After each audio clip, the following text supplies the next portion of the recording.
Olá, boa tarde, seja bem-vindo ao programa Resenha, que hoje será comandado por mim, Jairo Martins, em substituição ao meu colega Itevaldo Júnior, que volta em breve. Eu recebo aqui no estúdio a Francisca Nascimento, que é coordenadora geral do Movimento Interestadual das Quebradeiras de Coco do Maranhão, Pará, Piauí e Tocantins. Seja bem-vinda à nossa casa, Francisca. Conta pra gente que informações importantes e que lutas esse segmento tem trazido à sociedade durante todo esse tempo, né, à frente dos segmentos sociais, em especial dos povos tradicionais. Então, boa tarde, Jairo. Boa tarde. Boa tarde. Assim, o movimento hoje, né, ele tem lutado, né, para a organização dessas mulheres nesses estados, né, para acesso às suas políticas públicas, né, e lutar pelo seu direito e pelos seus territórios onde existem, né. Então, assim, hoje o movimento ele tem essa política, né, também na questão da luta pelas leis, né, babaço livre, né, dentro dos estados, dentro dos municípios, onde as mulheres possam ter acesso a esses babaçoais, né, que de fato é de onde a gente tira o nosso sustento também. Mas, Francisca, quais são os principais desafios na garantia desse direito? Então, um dos principais desafios nossos para as mulheres, né, para as quebradeiras de coco babaçu, para nós, né, ter a luta, a nossa conquista pelo território, né, ter os nossos territórios reconhecidos, né, onde a gente vive, onde a gente trabalha, onde a gente cultiva, onde a gente preserva. Então, assim, esse é um grande desafio para as quebradeiras de coco, para o movimento.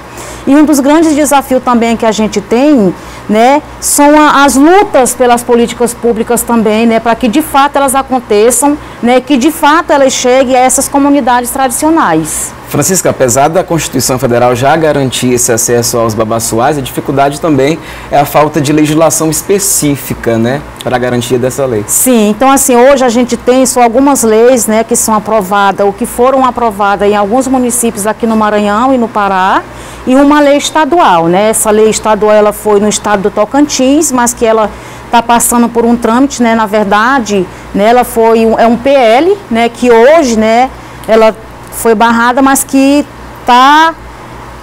alguém está tentando, né, um deputado tentou realmente fazer com que essa lei ela fosse aprovada de forma que o babaçu fosse realmente vendido inteiro, né?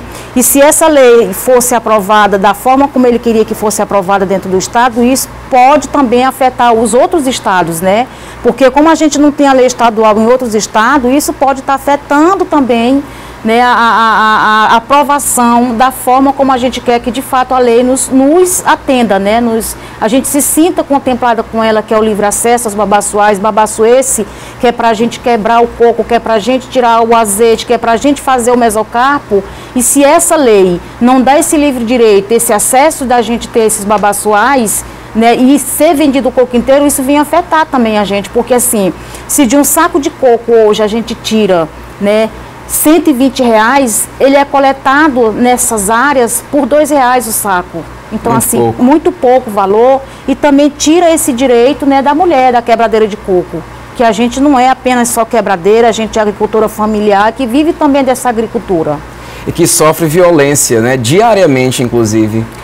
Sim, as violências, cada dia elas estão se acrescendo, né, dentro das nossas comunidades, dentro dos nossos estados, com as quebradeiras de coco babaçu. E isso tem se dado por conta dos territórios, né, por conta da nossa luta, né, pelos nossos territórios, pelos nossos babaçoais, pela preservação de fato, né, que a gente vem lutando. Francisca, você é do Piauí, não é isso? Sim. E você já sofreu na pele o peso dessa violência, né? Conta um pouco sobre a sua experiência pra gente. Assim, é difícil, né, assim, até a gente falar do que a gente passa, do que a gente sente quando a gente é ameaçado, quando você é pego de surpresa por uma luta, né? Mas assim, mesmo a gente passando por toda essa dificuldade, não faz com que a gente desista, né? Isso dá cada dia mais força, mais coragem de resistir, de lutar, né? Porque a gente sabe que a gente está lutando por um direito que não é meu, né? Mas é um direito de muitas mulheres, de muitas companheiras, que muitas das vezes não tem a condição de estar de frente, que muitas das vezes nem está lá para lutar. Mas a gente está lá enquanto liderança para mostrar essa força, para mostrar essa coragem que a gente tem de estar lutando pelo nosso território. Você se emociona ao falar disso, né? Sim, porque é uma luta sim. muito grande, né, Francisca? Eu já tive várias oportunidades de conhecer pessoas do segmento, inclusive a Rosa também, que é quilombola, mulher negra, de comunidade tradicional, e que também sofreu de perto, né, essa violência. Como é que o poder público ele tem se organizado, né, para tentar resolver esses problemas e garantir esses direitos às comunidades tradicionais, às quebradeiras de coco? Então, assim, quando você fala que a Rosa, né, tem a Dona Digé, e tem outras lideranças aqui no estado do Maranhão também que estão passando por essa dificuldade pela questão da violência, né, pelas ameaças. E assim, hoje, eu aqui falando, né, sinceramente dizendo, os municípios, né, eles não estão nem aí. Né? A gente não tem nenhuma política dentro dos estados do Piauí, do Tocantins, do Pará, que de fato nos dê essa segurança, ou que pelo menos nos dê uma segurança de preservar nossas vidas. Né? Mas o município não tem nenhuma garantia assim, de que a gente está seguro, ou de que eles estão olhando para a gente enquanto quebradeira, enquanto mulher, de dizer assim, a gente está aqui com uma política que de fato garanta, né, a segurança dessas mulheres. Né? Até tem estados e tem município em que a gente fez audiências públicas para fazer essa denúncia da atuação da segurança dentro dos municípios e dentro do estado. Né? Esse ano a gente fez uma audiência pública em São João do Arraial, né, no estado do Piauí, por conta dessas violências, inclusive por conta do que eu sofri. E aqui no Maranhão não é diferente. Né? Francisca, esse segmento ele é muito forte, né? Mas é uma luta de Davi contra Golias, porque a gente sabe que a questão econômica e financeira da agroindústria é muito forte. Né? Como é essa luta de vocês, principalmente na judicialização dessas causas?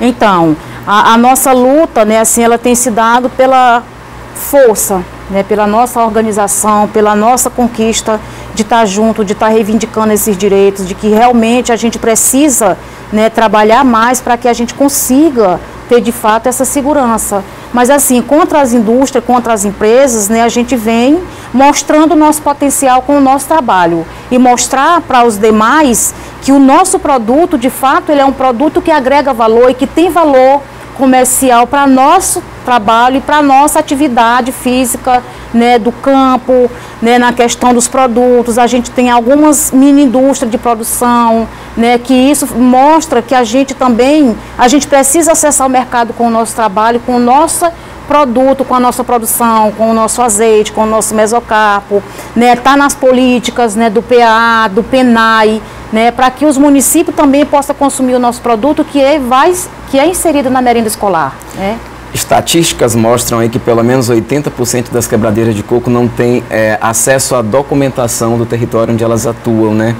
E na falta de documentação, quando há um processo judicial que se pede para se comprovar, né, como é que você teve acesso a essa terra, as pessoas das comunidades tradicionais dizem que elas pertencem à terra, elas não têm a documentação da terra. Essa é uma dificuldade também, essa questão burocrática do sistema? Olha, assim, para o sistema é uma questão burocrática, mas para nós a gente costuma dizer assim, que não é um documento dado em cartório que vai dizer de fato quem somos, né, que vai dizer de fato o que é o nosso território, mas a terra. Né? A terra onde a gente vive, onde nossos pés vão, onde a gente pode estar, esse é o nosso território. A gente não precisa de um documento formal para dizer o que é o nosso território, mas o nosso bem viver, a nossa cultura de viver dentro daquela terra, isso é que nos faz dizer que esse é o nosso documento, é a nossa vida. E é isso que fortalece o segmento, né? E é isso que fortalece a nossa união, é isso que fortalece o nosso trabalho e a nossa luta. Certo. Fala um pouco para a gente também sobre o mesocarpo. Eu tive a oportunidade de estar lá com vocês, né, fazendo várias receitas e já há uma importância histórica, já era utilizado isso já há algum tempo. E agora vem ganhando ainda mais força, porque as quebradeiras de coco buscam aperfeiçoamento das técnicas de processamento do mesocarpo, né, que é aquela anticasca do coco babaçu. Que é a farinha. Então, assim, através do babaçu hoje, a gente tem vários derivados, né, que a gente produz. Claro que não é agora, né, que a gente está começando a aprender, ou que a gente aprendeu agora. Isso já vem dos nossos antepassados, né, dos nossos avós, das nossas mães, no período de seca, né, quando não se tinha nada para comer, os nossos pais, né, faziam esse alimento através do mesocarpo para o consumo, né. fazia o cuscuz também, fazia o bolo, fazia o mingau para os seus filhos. Isso era uma forma da gente, né, conseguir combater a fome, né? E hoje a gente vem agregando mais valores, mais conhecimento, mais descoberta com o mesocarpo, né? Porque a gente quer agregar mais valores. Aí a gente já faz hoje o biscoito, já faz a pizza, já faz o sorvete, já faz o macarrão, né? Então, assim, são derivados desse produto, dessa massa, que a gente já vem, né, tentando agregar mais, para que ela ganhe mais valor e mais também mercado, né? Para as pessoas entenderem que não é um alimento que só servia para o porco, né? Mas é um alimento que serve para o ser humano. Inclusive, nós somos exemplos disso, né? Que a gente foi criado, né, a base do mesocarpo, a gente foi criado vivendo do babaçu. Por isso que hoje a gente fala de preservar essas palmeiras. A palmeira, para nós, mulheres quebradeiras, ela não é apenas uma planta que está lá na natureza, ela é uma mãe. O mesmo ciclo de vida que tem uma mulher, tem uma palmeira. Então a gente diz, é a nossa mãe palmeira, né? É importante também que esses conhecimentos, eles são compartilhados, né? Em Sim. vários encontros, ou a receita que uma desenvolveu, ela passa para outra e é uma cadeia de conhecimento, né? De saberes populares. É isso mesmo, né? Assim, não só também a questão das receitas, né? Mas também, assim, todo o trabalho do movimento, onde a gente consegue trabalhar, isso a gente expande, né? Não é uma coisa que você aprende, ou que você faz e que fica ali. Mas é assim, você vai, né, dialogando, você vai apresentando, você vai construindo, né, essa coletividade do trabalho do movimento. Então, assim, é uma coisa que quando se fala do coletivo é isso, é você trabalhar com mais pessoas, você pegar aquele produto e você expandir, né, para os outros estrados, para os outros regionais, para todas essas mulheres, para que realmente a gente diga assim, olha, nós temos um produto que o governo, que o Estado, que o país tem que olhar com bons olhos, né, que aqui é um produto 100% orgânico e natural. A cada encontro é sempre um novo grito de liberdade, né, Sim, Francisca? a cada encontro a gente tenta, né, se fortalecer e fazer isso. É um grito de guerra, mas é um grito de guerra de resistência, né, e também de luta. De muita luta, De muita sempre, luta, né? luta sempre, né? Então, assim, a gente vive nesse mundo, nesse meio, e não é à toa, né, que a gente tem chegado aqui até onde a gente já chegou, enquanto movimento, enquanto quebradeira. Verdade. Francisca, a gente vai agora para o intervalo comercial. Daqui a pouco a gente volta, não sai daí.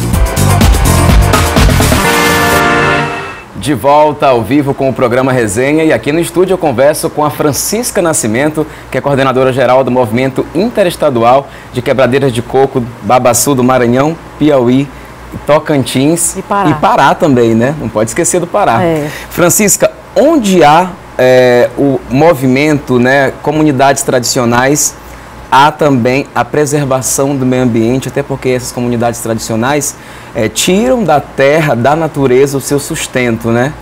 Como é que é essa relação do segmento com a natureza, com o meio ambiente?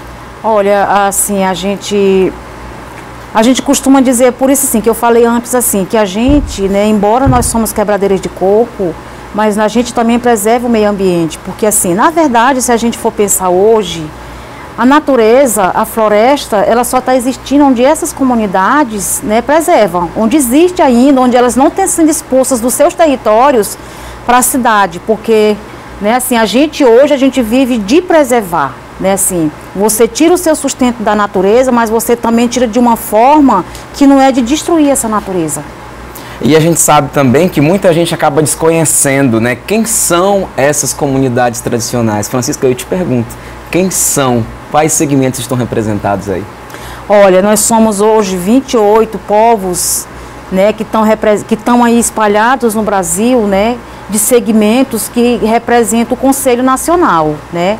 E hoje a gente somos as quebradeiras de coco, que somos povos, tem os indígenas, tem os quilombolas, tem as raizeiras, tem as benzedeiras, tem as mulheres que trabalham com flores, né, então assim, daí se vai, né, a coletividade de povos e comunidades tradicionais que vive dessa luta, né, da preservação, que vive da sua cultura, que vive da sua, né, do seu trabalho digno, né, dentro das suas comunidades. Recentemente teve o Seminário Nacional dos Povos Tradicionais, dos Povos e Comunidades Tradicionais, e que discussões importantes foram colocadas em pauta nesse seminário?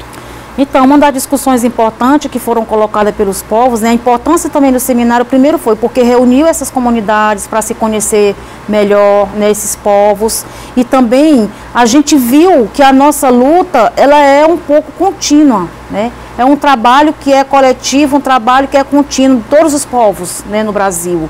Então, a gente pôde perceber que a gente vive, né, todos os povos dessas comunidades, por um objetivo comum, né, que é a natureza, né, que é a palmeira, que é toda a floresta, né, a gente viu, porque assim, onde tem a benzedeira, por que ela existe a benzedeira, que ela tira os seus conhecimentos da natureza, né, a coletora de flores, ela tira o seu fruto, o seu sustento, né, naquela atividade que vem da floresta, que vem da natureza, né, a raizeira é a mesma coisa. Então, assim, as quebradeiras, os indígenas, né, por que existem os indígenas ainda hoje? Porque eles estão lutando por um território que é deles e é por isso que ainda existe essa floresta, né, no nosso Brasil, por conta que esses povos ainda existem ainda na terra.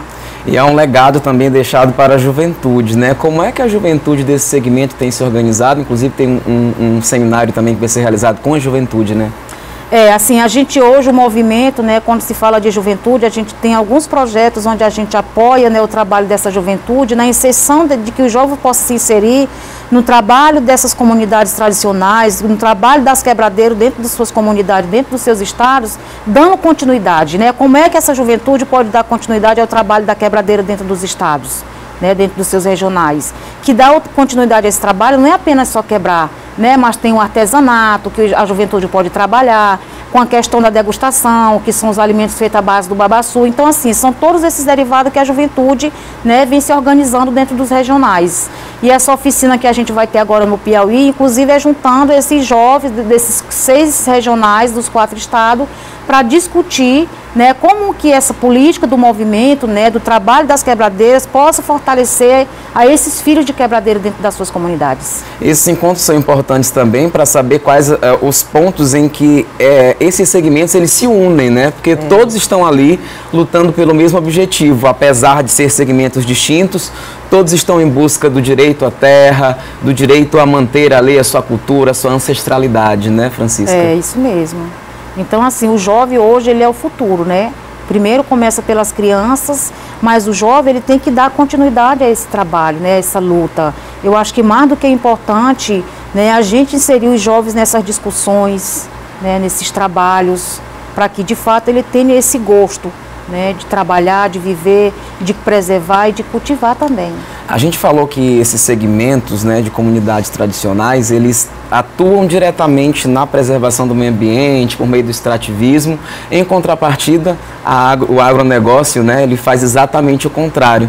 Mas, em contrapartida, vocês ainda têm perdido muito espaço, né? Sim. Inclusive, em alguma parte do Maranhão, ali no sul do Maranhão, região dos Cocais, há uma presença muito forte da agroindústria. Como é que vocês têm atuado, em especial na região dos Cocais?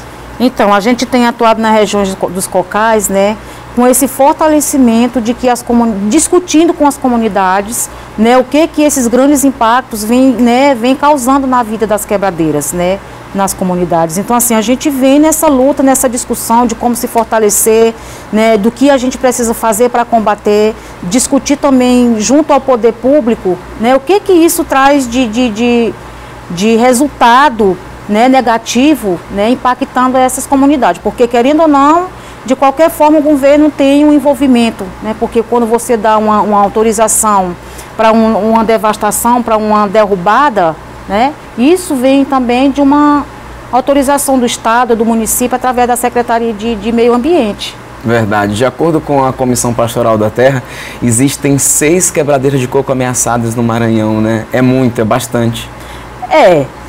Assim, os 6 foram os dados que saiu... Os oficiais, né? Os oficiais que saíram no livro, né, no lançamento. Mas, de fato, existem milhares de mulheres ameaçadas de morte, né? E às vezes mulheres que não conseguem se engajar no próprio segmento pelas dificuldades financeiras, porque não tem como sair lá do seu povoado distante, né, Francisca? Há também essa questão da geografia que não ajuda muito, né? Sim. Olha, quando a gente fala assim da questão da violência, né, no campo, né, com as quebradeiras, com as mulheres, isso não envolve só a questão da ameaça só do fazendeiro, né? Mas a ameaça do grileiro, a ameaça às vezes da própria família, que não dá esse apoio, ou às vezes a gente nem consegue ter todos esses números ou esses dados dessas mulheres, inclusive porque muitas delas não têm mais nem a coragem de denunciar. Porque vai recorrer a quem? A quem? Né? Tão distante, tão isolada, distante, né? tão isolada. E aí tão você... vulnerável também, porque Sim, trabalham ali dentro de isso. florestas, sozinhas muitas vezes. Muitas né? das vezes sozinha, né? Sem esse apoio, sem esse poder de ter essa coragem e de alguém que depois que possa dar esse retorno, né? De garantir a sua vida. Porque assim, a partir do momento que você se expõe fazendo uma denúncia, você está exposto, né, à sua vida. Então assim, por isso que a cada dia mais aumenta a questão da violência, porque a partir do momento que você denuncia, mas a sua vida foi exposta, então o seu risco de vida é maior ainda. É verdade. E como é que o segmento tem feito, né, para chegar até essas mulheres e dar a segurança de que elas denunciem, de que essa luta não seja uma luta só da Francisca, só da Dona Rosa ou da Dona Maria, que seja de todas? Então, hoje a gente tem se organizado, né? Hoje a gente tem uma assessoria jurídica também para dar esse suporte de como a gente está fazendo essa denúncia, a quem a gente tem que recorrer, né? É isso que a gente faz, é isso que o movimento está fazendo. Para quem que a gente tem que recorrer para assegurar a vida dessa mulher? De que forma que ela tem que fazer uma denúncia que ela não vai se expor tanto e dizer que é aquela mulher? Mas que às vezes a gente diz assim, gente, na comunidade de Quebradeira, se é uma ameaça, vamos fazer em nome da organização, em nome do movimento, porque o movimento é das quebradeiras. Sim. Aí é diferente de ser eu, a Francisca, né? Mas a organização como toda está apoiando a luta dessa mulher na questão da denúncia. A união acaba facilitando, sim, né? Sim, criando um isso corpo mesmo, só. É isso mesmo. A nossa intenção é isso, né? Assim, é o coletivo, nada individual, é a coletividade que nos fortalece. Francisca, o que você acha que falta ser estabelecido no Brasil para a valorização desses segmentos? O que tu acha que está faltando aí para o negócio se engrenar de vez? Olha, eu acho que em primeiro lugar são a justiça. Né? Eu acho que a justiça ela tem que prevalecer. Né? Ela tem que fazer de fato valer a lei. A justiça no nosso Brasil ela é muito frágil. Né? Na verdade, ela serve por um lado, mas por outro não, deixa a desejar, né? Inclusive nessa questão das ameaças, na questão das comunidades tradicionais, eu acho que tem que ter aí uma política que de fato ela venha acontecer e que de fato ela possa mesmo fazer com que a mulher ela se sinta segura. Eu acho que a nossa política do nosso Brasil, não só a política, mas a política partidária como um todo, ela precisa melhorar bastante. É verdade. Francisca, muito obrigado pela sua participação e o nosso programa Resenha volta na próxima sexta-feira.